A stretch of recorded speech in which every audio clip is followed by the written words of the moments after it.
I'm Dave Price, and this is the American Farmland Owner Podcast, where we talk to agricultural leaders and creative visionaries about the issues related to farmland ownership and investment. This week's guest is Grant Hilbert. Now, if you find yourself telling the kids or the grandkids, stop wasting your time making those videos on YouTube, well, you might want to meet Grant. He didn't grow up on a farm, but rather in the Des Moines suburb of Ankeny, Iowa. Although he did visit his relatives on the farm in the northern part of Iowa as he was growing up, he is a farmer today. However, he took a much different path, and that journey began on YouTube.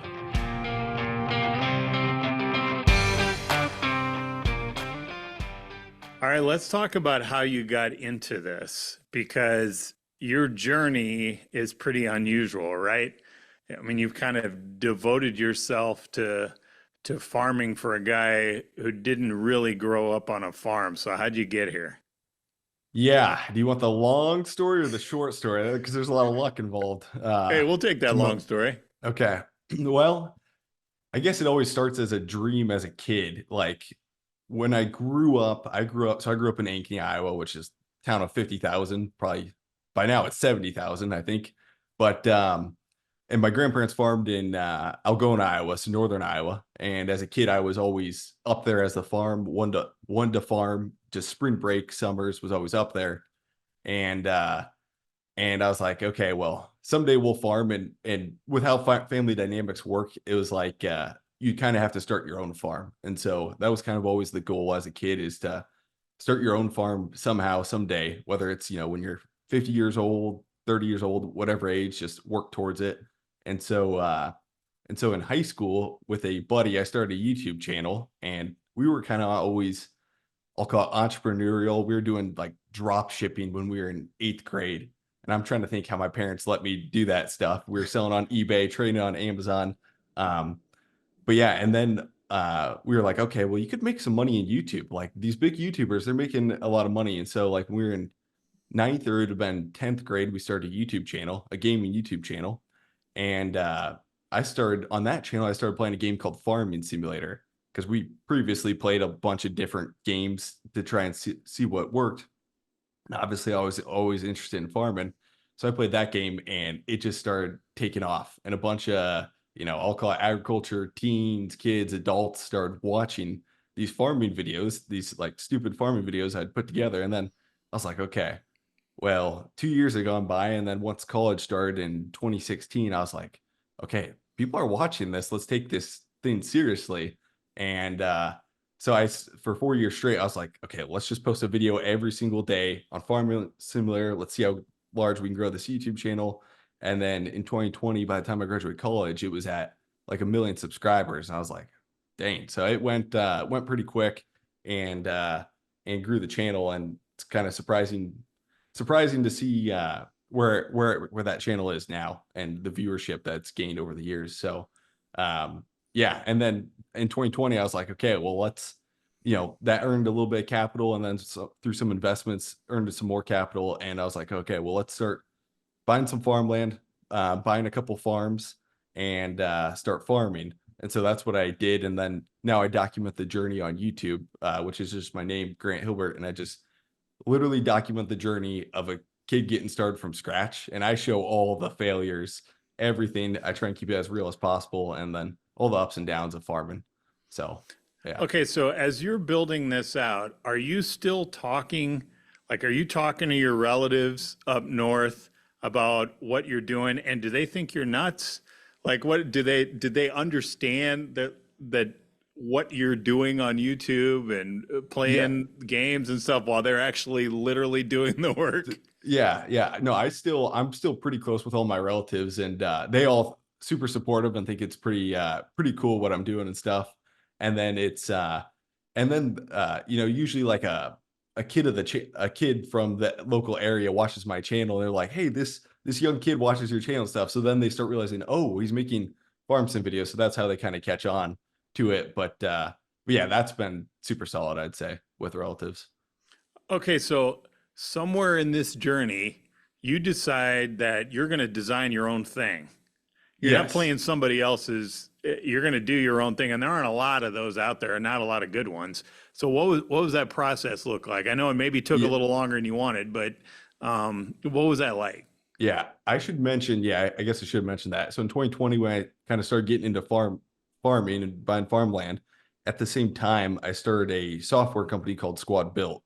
And um, so we were on the journey of creating a mobile game called American Farming.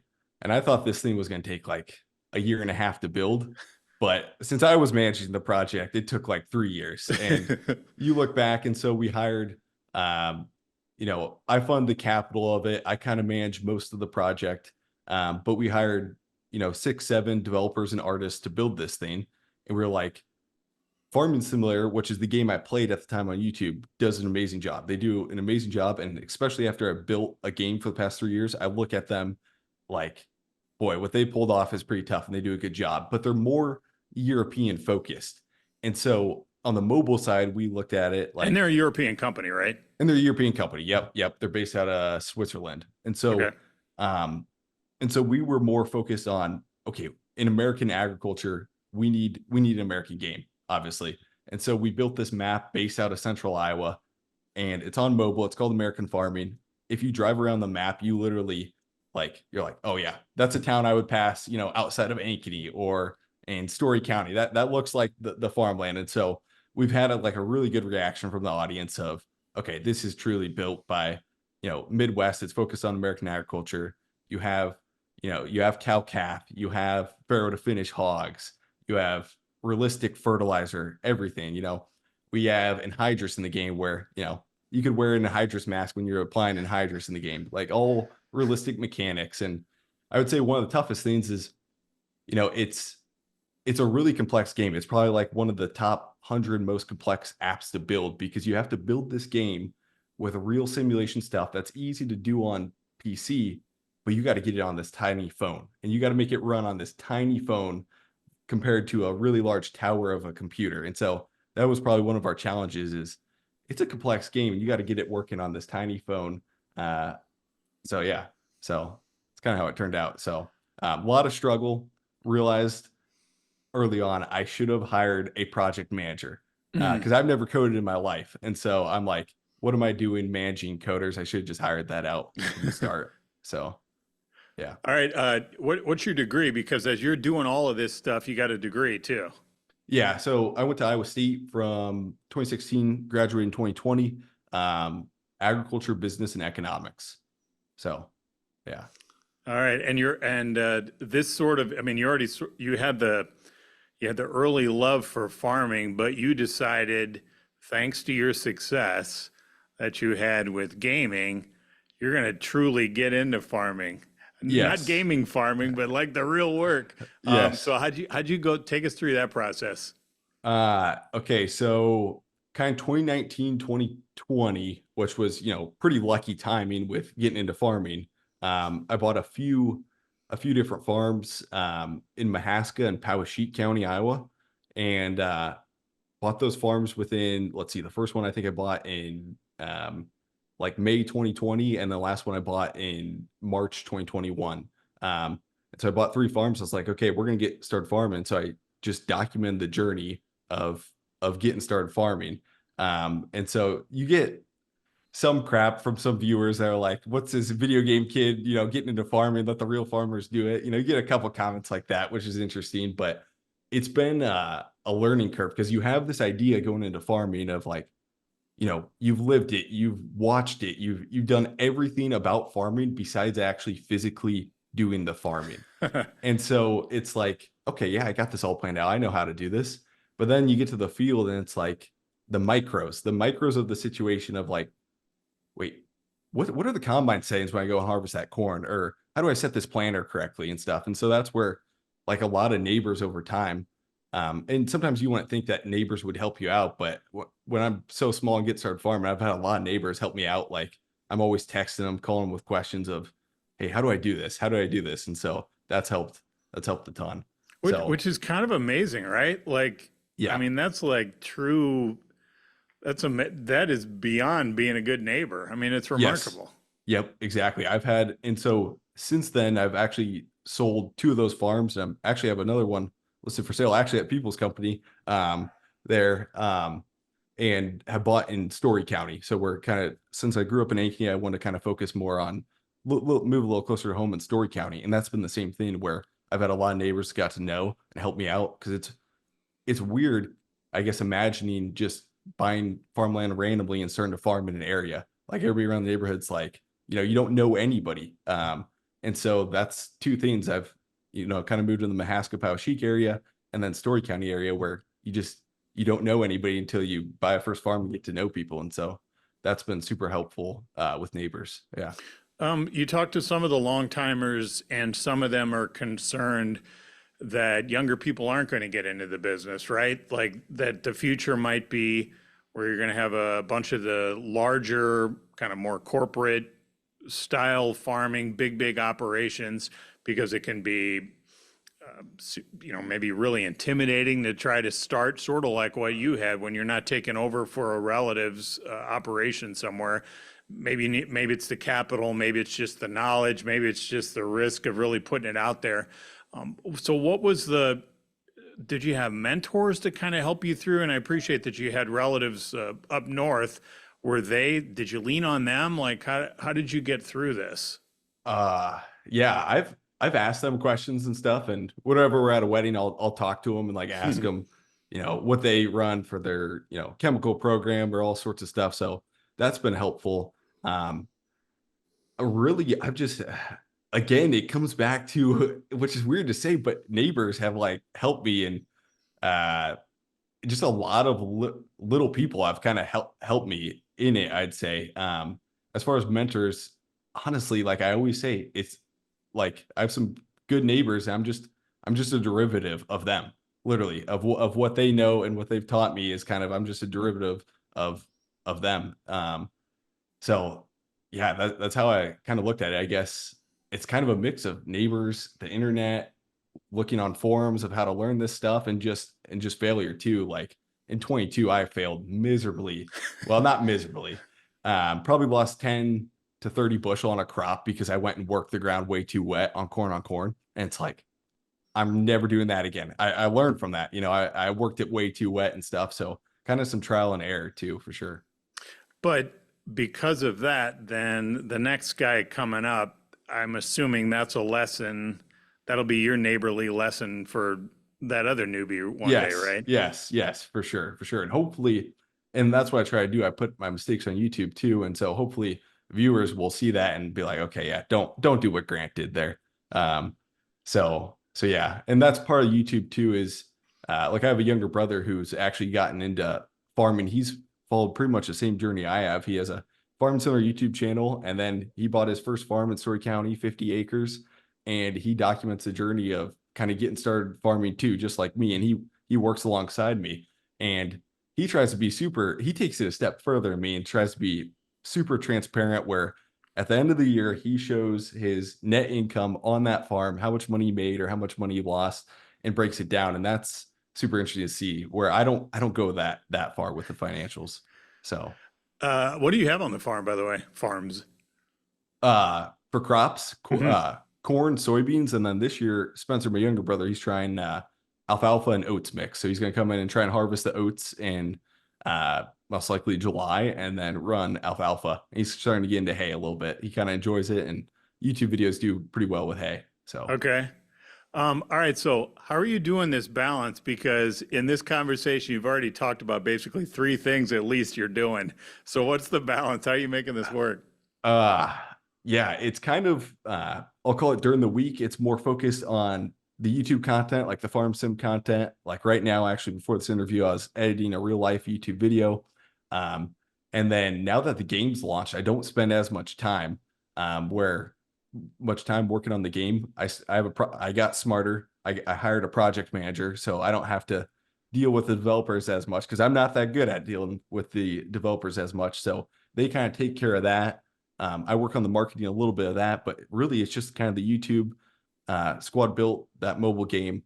And then on the weekends, it's more focused on farming. And obviously during planting and harvest, I can go out on the weekdays and take any day off and focus on the farming. But, in the end, the goal is to my goal has always been to be a full-time farmer. I'll always be doing stuff on the side, but that's kind of my goal. Is that's a passion. That's what you're thinking about 24/7 is the farming side. So You have built a substantial social media presence. I mean, you talked about back a couple years back when you first hit 1 million subscribers on YouTube. But you are on a variety of platforms that you found success. What do you want to do with that? Because most people are not able to create so, you talk to, I'm sure if I went to my kid's class, I've got an 8th grader and a 2nd grader. And if you stand up in front of the class and say, hey, who wants to be a YouTuber? You know, 3/4 of them at least will probably raise their hands, right? And most people don't. I mean, it can be fun, but most people aren't going to make any money on it. You have found success and created a large following. So now that you have that, what do you want to do with it? Well, I guess that's a good question. It's more focused of I'll probably keep doing the same thing I've always been doing, which is just, especially when it comes to the real life audience, it's just documenting the journey of getting started farming. That's my core focus. You know, there's other YouTubers out there who I look up to a ton that are more focused on, I'll call it educating the regular viewer on how farmers do things and how farming works and where their food comes from. And my whole journey has just been, you know, documenting the journey of getting started farming. Maybe there's a young kid out there that wants to start, and I try and make that.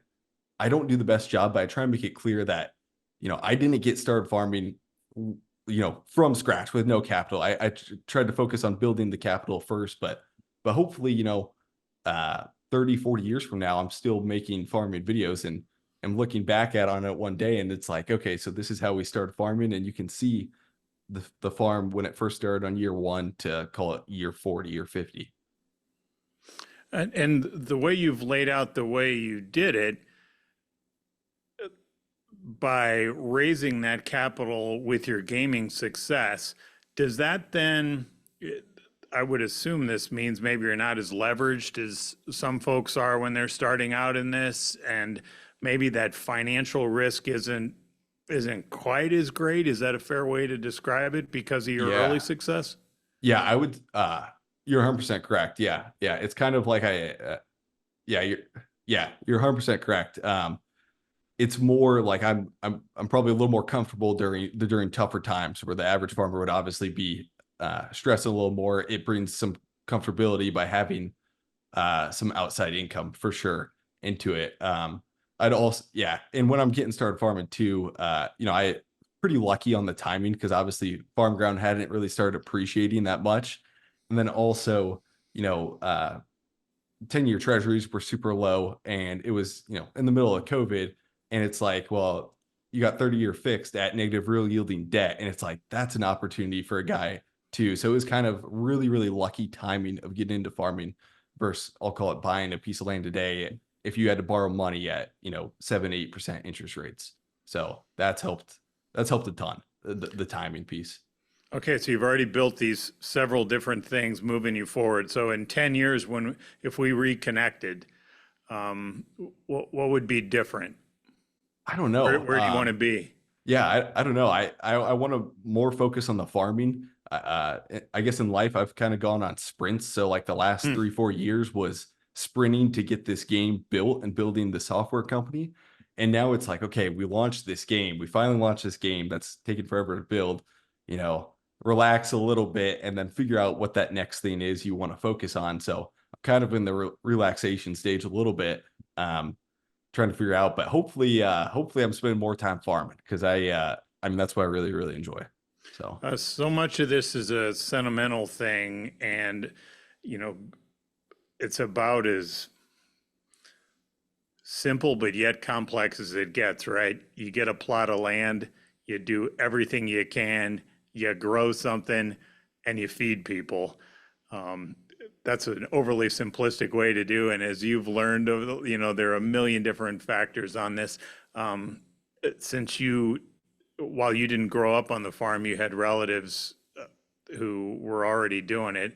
Is that one of your goals? Is this something you want to pass on to your family one day? Do you see that? Yeah, Yeah, I'd say definitely in the long term, being able to pass it on and stuff. And I guess I'm young where I haven't thought about it too much, but yeah, that's definitely 100% a goal, is to be able to pass it on someday to kids and stuff like that. So Are yeah, you worried about your little brother surpassing you? he's the funny thing is he is better at YouTube than me. I will 100% admit he will pass me in subscribers, because he'll like film the whole year of farming and then make it all into 1 2 hour video. And that is the perfect storm for virality on YouTube. So he will go viral. Like, he had a video get 4.5 million views, of starting, it's called like starting from scratch farming. So I am very bullish on him beating me on YouTube. 100%. He will. But you'd be fine with that too. Yes, yes, yeah. I'd be totally okay with two different styles. I film the daily kind of vlog style. He films, I'll call it the virality style. He's making a video to try and go viral. So, Nice. Hey, thanks. We really appreciate the time. Best of luck. yes, thanks for having me on, Dave. Appreciate it. That's Grant Hilbert, founder of American Farming, the mobile game that brings farming to you wherever you are. Grant is also part of this week's American Farmland Owner newsletter, where landowners get their news. Just go to AmericanFarmlandOwner.com, enter your email address, and get the latest AFO newsletter sent to you as soon as it's published, and it's free. Thanks for joining us on the American Farmland Owner Podcast.